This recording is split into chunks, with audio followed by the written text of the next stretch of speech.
Day 13 of Buffalo Bills training camp here at St. John Fisher College. Vic Carucci, Matt Schneidman, and unlucky 13 maybe, Jordan Matthews, newly acquired wide receiver for the Buffalo Bills, suffers a chest injury during practice. Nothing we saw that was very obvious, but it came up after the fact when he was supposed to meet with reporters, and a spokesman for the Bills says, yeah, you're not going to be meeting with Jordan because he suffered a chest injury during practice. Otherwise, he did get some reps with first, second, and third team. Looked pretty good out there. Yeah, like you said, looked pretty good out there for his first practice. Obviously, he's probably the guy who everyone wants to hear from. I know Tim Graham had something on him a little while ago, but I think it was interesting. Sean McDermott talked about it a little bit. Zay Jones, Anquan Boldin, Jordan Matthews all make the most of their money in the slot, so it'll be interesting to see kind of who ends up on the outside, how they mix together. But obviously, first practice, we've gotten to see Jordan Matthews. He looked good out there. Like you said, we didn't notice anything where he hurt his chest. I don't know if he just caught a ball too hard, but he finished practice, so I don't think it's too serious. But didn't get to hear from him today, but it'll be interesting to see what he has to say in his first couple days with the Bills.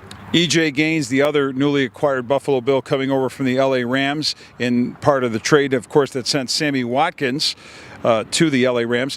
And his performance now a little harder to gauge because there was a lot more that he talked about that he still needed to learn, and was up late last night trying to cram for practice, learn the playbook.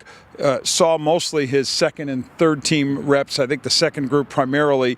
Maybe we'll see him work more with the starters as time goes on, but sounds like he's very happy to be with this team. Felt like opportunity was not going to be there with the Rams, and when this trade happened, he welcomed it with open arms. So, like you said, with Ronald Darby gone, Sharice Wright's been getting some first team reps. We saw him jog off the field. You know, most guys who are injured limp off maybe. Wright jogged off with a trainer. We didn't see him return, so we haven't gotten an update on his injury status yet. But yeah, they got another cornerback. It's kind of a rotating wheel there, obviously, with Wright. We don't know his status yet, but he's the one who seems to be stepping in for Ronald Darby now, and then it'll be interesting to see how Gaines fits into the fold. Yeah, right thumb injury was the report on Sharice Wright. Okay, let's talk about the quarterback situation. Nathan Peterman getting the full practice with the second team offense. I think maybe one snap he didn't, but he, it seems, has moved ahead of T.J. Yates on that listing of quarterbacks. Talking afterward with the head coach, Sean McDermott, about it, he said, you know, it's an opportunity that Peterman earned to move into that slot. We'll see if there's more to it than that. He reiterates, as the coach, that as he has from the beginning, that the coach has reiterated that it's competitive at all spots. And you look at Nathan Peterman, and I think he performed well enough Thursday night to earn that. I'm not so sure that he was so great last Thursday night against the Vikings in the preseason opener, as T.J. Yates just struggled so much there. And by the way, Yates struggled more today on the practice field. There was one throw that really stood out. He was trying to find someone on, I think, a 5 or 10 yard out route, and just threw it right at his feet, hit right his feet. It was interesting. Peterman said today in a little scrum after practice that Yates was actually the one who informed him of that they'd be switching on the depth chart.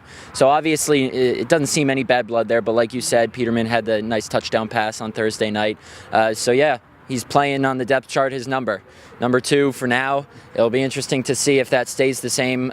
Like you said, not the greatest performance so far with any of the Bills quarterbacks, but maybe it's better than Yates. Yeah, and we'll see what it means for the long term, because again, this team, it was a 5th round draft pick, but Nathan Peterman very much in the back of, I think, everyone's collective mind as they look at the quarterback situation. And one more quarterback note: the most famous quarterback in Bills history showed up at practice today. Jim Kelly, the Hall of Famer, came by, first training camp practice that he took in. Speaking with him afterward about the trade, the Watkins trade, he made a comparison that I think will catch the attention of a lot of people. He said for Tyrod Taylor to lose Sammy Watkins would be like him losing Andre Reed, just in terms of the talent level. But Jim was emphatically supportive of the idea that they made this trade, and just stressed that patience needs to be there from the fans. That he praised Terry Pegula, the owner of the Bills, and Kim Pegula for giving Brandon Beane, the GM, and Sean McDermott, the head coach, to do this sort of thing. Try to shape the team